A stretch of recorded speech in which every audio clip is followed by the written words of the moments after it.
Hare Krishna. I am Radhika Pyari Devidasi, and this is the continuation of the Mahabharata series retold by Krishna Dharma Prabhu. Chapter 14. Burning the Khandava Forest. The Yadus bestowed vast amounts of wealth on Arjuna, and he left Dwarka accompanied by a long train of chariots and elephants, as well as hundreds of thousands of cows decorated with silk and gold. Subhadra rode with him on a fine golden chariot drawn by tall white steeds. They soon arrived at Indraprastha, and Arjuna went straight to Yudhishthira. He clasped his feet and then worshipped him according to the Vedic injunctions. Arjuna then worshipped Dhaumya and the other rishis in the royal court. When the ceremonies were complete, his other brothers embraced him with tears in their eyes and asked him to relate to them all his adventures. After spending time with his brothers, Arjuna went to see Draupadi. As he entered her chamber, she turned away from him and said, "O Arjuna, what brings you here at this time? You should go and be with your new bride. That daughter of the Satvata race must be missing you now." Draupadi was annoyed. Arjuna was her favorite among the Pandavas, and she feared he might come to prefer Subhadra. The Pandava repeatedly begged her forgiveness and assured her that his love for her was in no way diminished. Draupadi continued to sulk. A second tie always relaxes the first one, no matter how strong it may have been. Arjuna tried to console the beautiful Draupadi, but she remained silent, always looking away from him. Seeing that he could not win her over, he left her chamber and went to Subhadra. He asked her to dress herself as a cowherd girl. He wanted to remind Draupadi that Subhadra was the sister of Krishna, Draupadi's beloved lord. Krishna had begun his life as a cowherd boy in a small village. By having Subhadra appear as a cowherd girl, Arjuna hoped that Draupadi's natural affection for Krishna would be awakened and directed towards his sister. The Yadu princess was brought into Draupadi's chamber, attired in simple red silk. The servant girls who showed her in said, "This maiden has asked if she could become your servant." Subhadra immediately bowed before Draupadi and said, "I am here to do your bidding." Draupadi had never seen Subhadra and did not realize who she was. But seeing her humble demeanor and being reminded of her lord by Subhadra's rustic dress, Draupadi's heart melted.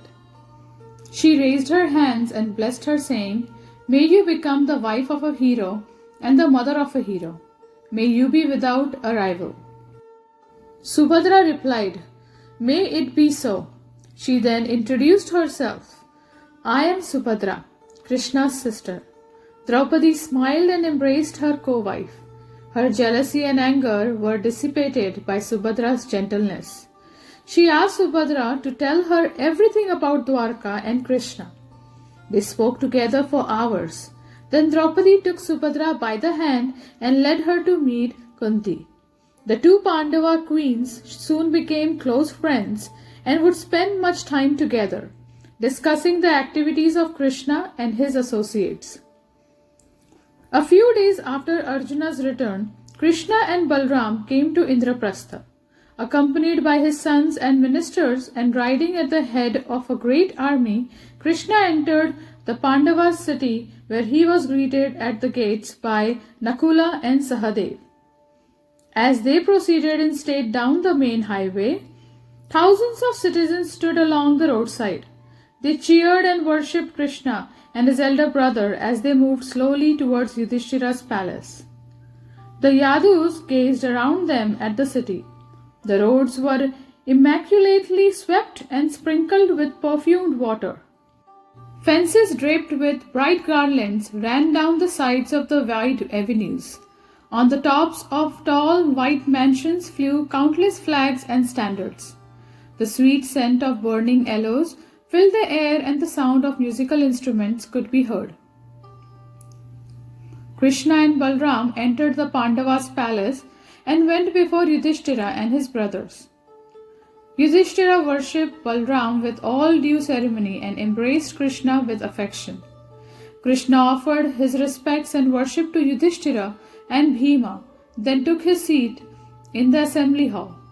Many important personalities from Dwarka also took their places in the hall, including Akrura, Uddhava, Satyaki, Kritavarma, Sarana, and Krishna's sons Pradyumna, Samba, and Aniruddha.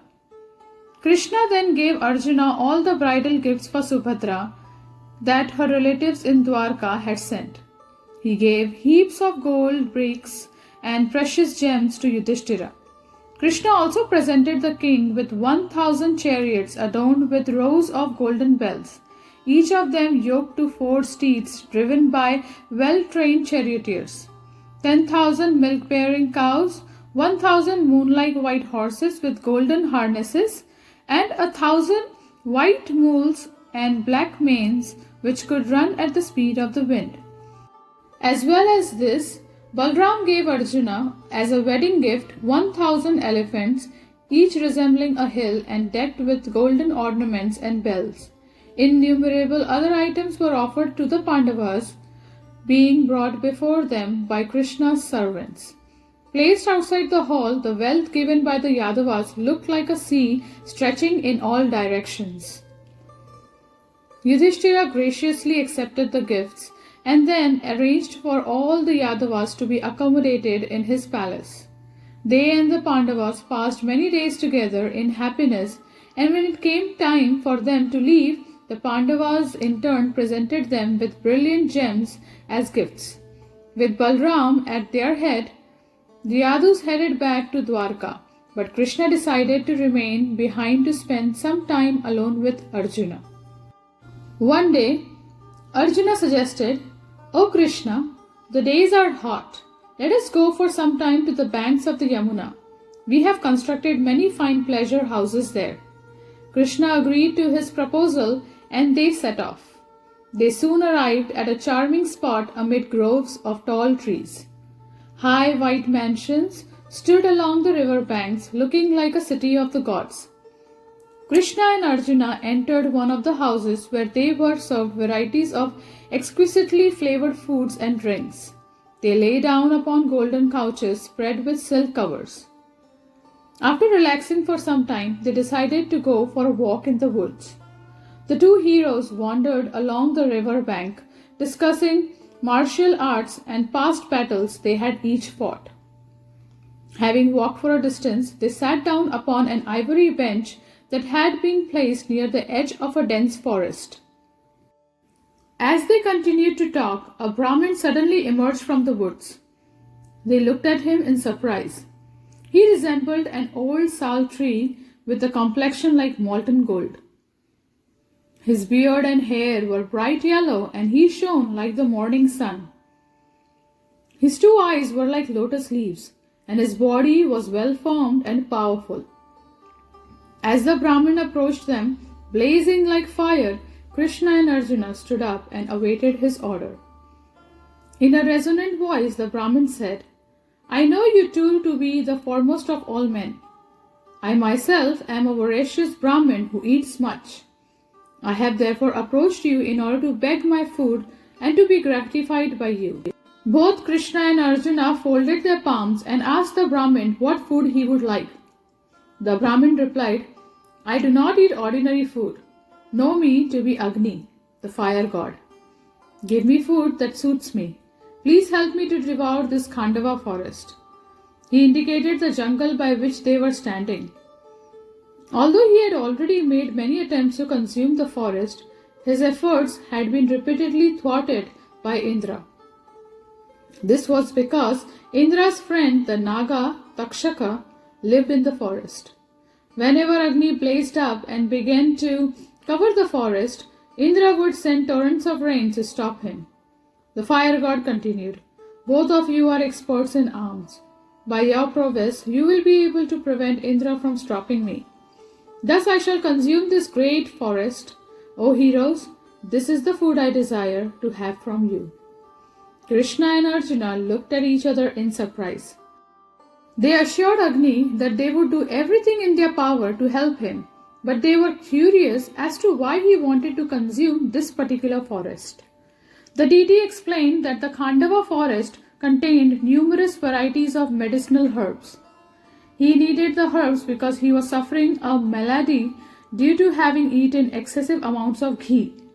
There had been a great sacrifice performed by a king named Svetaki, in which so much ghee was offered into the fire that Agni became ill. Brahma then told him that he could be cured if he ate the herbs in the Khandava forest. When Agni failed in his attempts to consume the forest, Brahma told him that he would succeed if he could gain the assistance of Krishna and Arjuna. Brahma had said in a previous incarnation, these two men were in fact the ancient and infallible deities Nara Narayana. They had appeared on the earth to accomplish the celestial's purpose. Therefore, ask for their help. Agni concluded, I now depend upon you two. I must eat this forest. Brahma has also informed me that the living beings within the forest are sinful and should be destroyed. Therefore, do not harbor any doubts. This act is sanctioned by authority. Arjuna replied, I possess many celestial weapons, but I have no bow capable of bearing their power.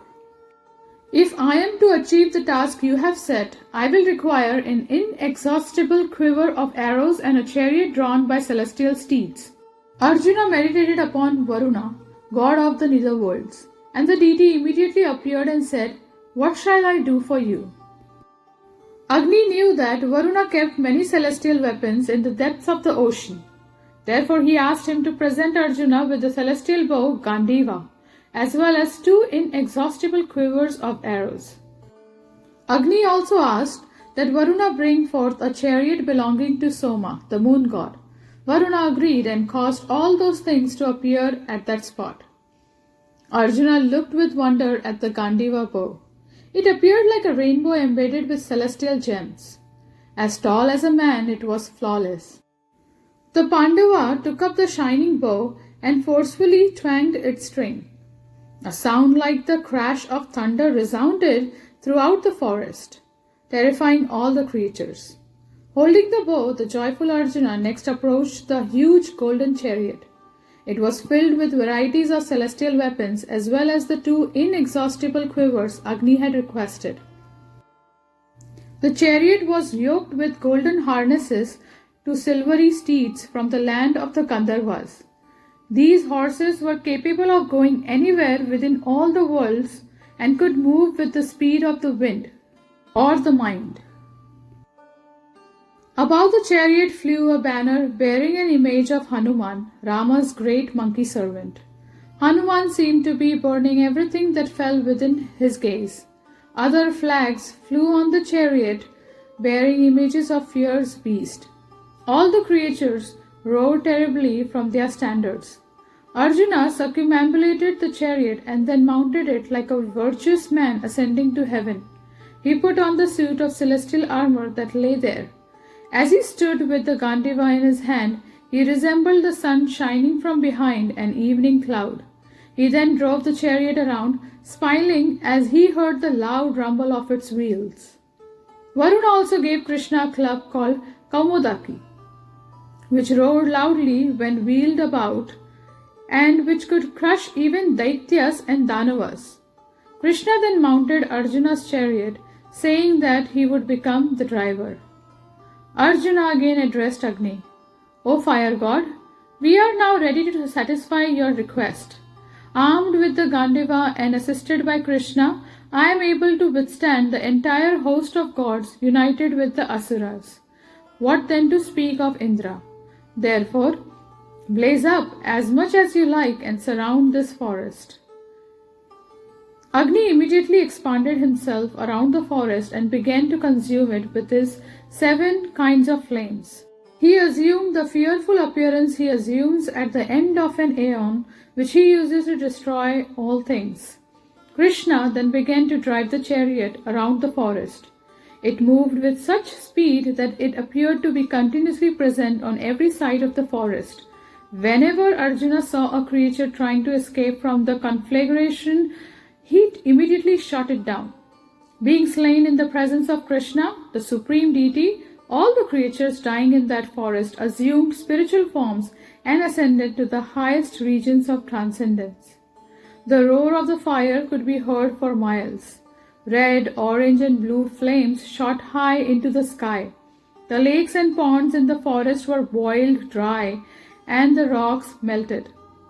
No creature was able to escape from the blazing Khandava forest, and their screams mixed with the crackling of the fire. It blazed up to such an extent that it caused fear even to the celestials, who went in a body to Indra and said anxiously, "O Lord of the immortals, why does Agni burn all creatures below? Has the time come for the world's destruction?" Indra looked himself to see what was happening on the earth. Feeling concerned for his friend Takshaka, he set out at once to stop the fire. He sent down torrents of rain which fell in columns as thick as tree trunks. But the rain was turned to steam by the heat of the fire even before it reached the forest below. Indra then became angry and amassed huge clouds over the forest, which doubled the volume of rain. With its flames and smoke rising up, and with lightning and sheets of water falling from the sky, the forest became terrifying. Arjuna saw Indra's attempt to put out the fire, and he sent hundreds of thousands of arrows in a tight network over the forest. That net of arrows acted as a vast umbrella and completely checked the falling rain. The Naga king Takshaka was not present in the Khandava, but both his wife and son were caught in the blaze. They flew swiftly upwards and were seen by Arjuna. He instantly fired an arrow which severed the snake lady's head. He then trained another arrow upon Takshaka's son, Ashwasena.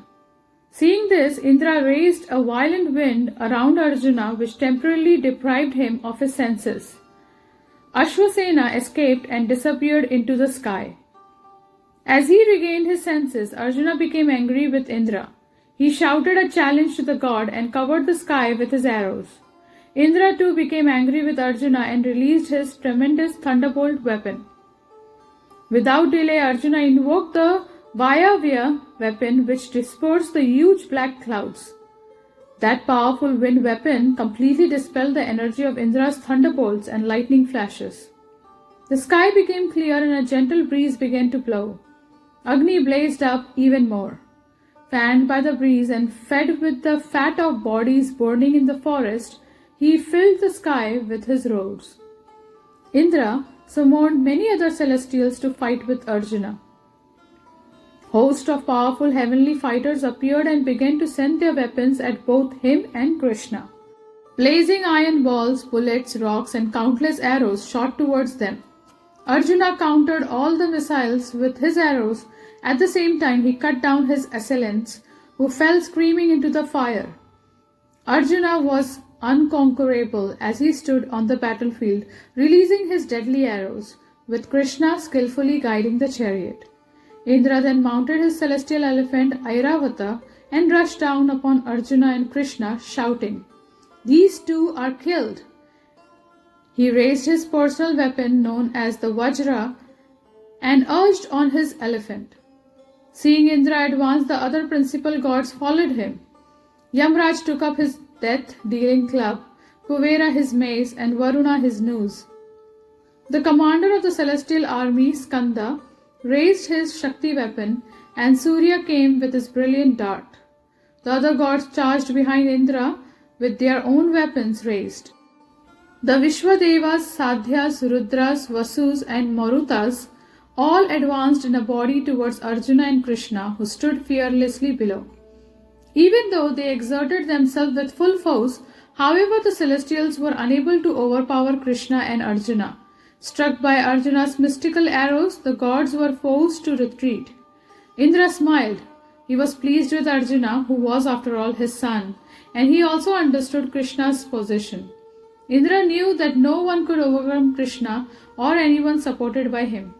Obviously, Krishna desired that Agni consume the forest, and at the same time he was enhancing the fame and glory of his friend Arjuna. Then, desiring to test Arjuna's power further, Indra sent down a thick shower of boulders. Arjuna quickly reduced the stones to dust with his swift arrows. Indra then tore off the peak of a massive mountain and hurled it at Arjuna. Not disturbed in the least, Arjuna cut the flying mountain peak into 1,000 pieces, which rained down upon the forest below. Indra was gladdened by Arjuna's prowess. He ordered the celestials to withdraw, and as he did so, an invisible voice was heard in the sky.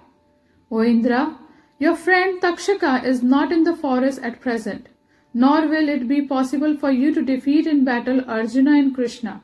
These two are Nara and Narayan, the immortal and invincible rishis. They are worthy of even the gods' worship. Desist from the battle, for the burning of the Khandava has been ordained by fate. Having heard that voice, which they knew belonged to the universal creator Brahma, the gods retired to their own abodes. For 15 days, Agni continued to consume the forest along with its inhabitants. As the forest was destroyed, hordes of Rakshasas, Danavas and Nagas rushed out in fear. Arjuna cut them down with volleys of arrows. None could even look at him as he stood releasing his searing shafts. Gradually the forest was reduced to ashes, and Agni was gratified. There was a leader of the Asura race named Maya, who had been dwelling in the Khandava. Having hid himself underground, he now rushed out of the forest and tried to escape. Agni chased the Asura, and Krishna raised his discus weapon, Sudarshana, ready to kill him. The intelligent Maya ran to Arjuna and fell at his feet. O Arjuna, I seek your protection. Save me. I supplicate myself before you. Arjuna raised his hand and replied, Do not fear. He could not refuse to protect anyone who sought his shelter. He turned towards Krishna and asked him to spare the Asura's life. Krishna lowered his weapon, and Agni also stood back. As the flames in the forest died down, Indra again appeared before Arjuna and Krishna. Agni stood next to him as he said, O Partha, O Keshava, you have achieved that which could not be achieved by any celestial. Please ask from me any boon you desire. I am very much pleased. Arjuna asked Indra for all his celestial weapons. Indra smiled and replied that he would indeed give him the weapons, but not yet. When Shiva would give Arjuna his Pashupata weapon, then Indra would bring him to heaven and give him all the fire and wind weapons. That time would come in the future. Krishna then asked that his friendship with Arjuna might last forever, and Indra said, It shall be so. Finally, Agni said, I also wish to give you a boon. Just as I pervade this universe, so by my power will you be able to go anywhere you desire within the universe. The gods then returned to the heavens. As Krishna and Arjuna made their way back to their mansion, Maya approached them. He bowed at Arjuna's feet and said, O son of Kunti, you have saved me from the angry Krishna and the hungry Agni. Tell me, what can I do for you in return? Arjuna replied, I cannot take anything from you to repay me. This is my firm principle. I act only out of duty. It was my duty to save you, and therefore you bear me no obligation. Go in peace. Maya praised Arjuna's virtue, but he insisted upon doing something for the Pandava. I simply wish to please you, O Partha. You need not see it as repayment. Arjuna again said that he could not accept anything from Maya. I do not want to frustrate your desire. If you want to please me, then do something for Krishna. That will be more pleasing to me than anything else. Maya turned and looked expectantly at Krishna, who was smiling softly. After reflecting for a moment, he said, You are the architect of the celestial demons. If you wish to please me, then build a splendid assembly hall for Yudhishthira. The like of this hall shall not be found anywhere in the world. It should contain the features of celestial architecture and be impossible for anyone else to emulate. The Asura's skills were well known to Krishna. Maya had constructed many wondrous edifices in the higher planets for the Daityas and Danavas. Maya then assented to Krishna's request and accompanied him and Arjuna back to Indraprastha, where he was introduced to Yudhishthira. The eldest Pandava marveled as Arjuna narrated the story of how the Khandava forest was burned. He received Maya with honor and discussed the hall with him. After much thought, Maya drew up a design. He then began to consider where to find the necessary materials for constructing the celestial hall. He told the Pandavas that he needed to go to the Himalayas. I have left there a large quantity of rough diamonds and other precious stones of every description, including those not found on this earth. I shall go to fetch them. Maya explained that he had formerly been engaged by Vrisparva, king of the Danavas, to construct sacrificial altars for the Asuras. He had gathered all kinds of celestial materials which he had stored at Vrishparva's house high up on the Mainaka mountain. There was also a great club with which Vrishparva had once withstood the gods in battle. Maya would bring that club, equal to 100,000 ordinary clubs, and give it to Bhima. He would also fetch from the depths of a lake on Mainaka the large celestial conch shell known as Devadatta for Arjuna. If Arjuna blew that conch on the battlefield, it would shatter his opponent's heart. Having gained Yudhishthira's permission, the Asura left quickly for the north. He found all his wealth guarded by Yakshas and Rakshasas, and with their assistance, he brought it back to Indraprastha. After presenting the club to Bhima and the conch shell to Arjuna, he commenced work. Thus ends the 14th chapter of the Mahabharata series, Burning the Khandava Forest. Thank you very much. Hare Krishna.